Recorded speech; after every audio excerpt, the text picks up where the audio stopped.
Eski Dışişleri Bakanı ve AK Parti Antalya Milletvekili Mevlüt Çavuşoğlu'nun hayatını kaybeden babası Osman Çavuşoğlu için taziye ziyaretleri sürüyor. Çavuşoğlu ailesi Alanya'nın Türkler Mahallesi'ndeki baba ocağında taziyeleri kabul ediyor. Siyaset dünyasından birçok isim de ziyarette bulunuyor.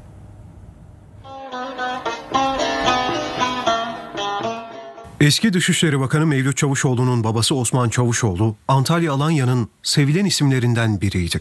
Uzun yıllar Türkler Belediye Başkanlığı görevini yürüttü. 93 yaşında hayatını kaybetti. Mevlüt Çavuşoğlu ailesiyle taziyeleri Alanya'nın Türkler Mahallesi'ndeki baba ocağında kabul ediyor. Siyaset dünyasından pek çok isim Çavuşoğlu ailesinin acısını paylaşarak yalnız bırakmıyor.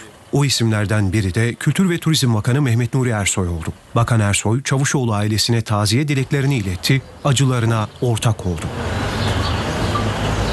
Dünya siyasetinin temsilcilerinden de taziyeye gidenler oldu. Azerbaycan Dışişleri Bakanı Ceyhun Bayramov, Mevlüt Çavuşoğlu'na taziye ziyaretinde bulundu.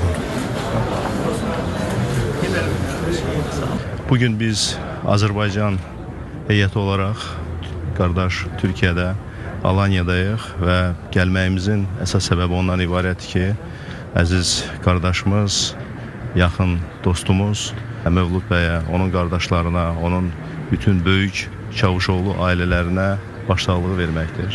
Və bugün biz burada iştirak etməklə təbii ki, yalnız öz hörmətimizi və iştirakımızla bütün Azərbaycan xalqının başsağlıqlarını çatdırmaq üçün buradayıq.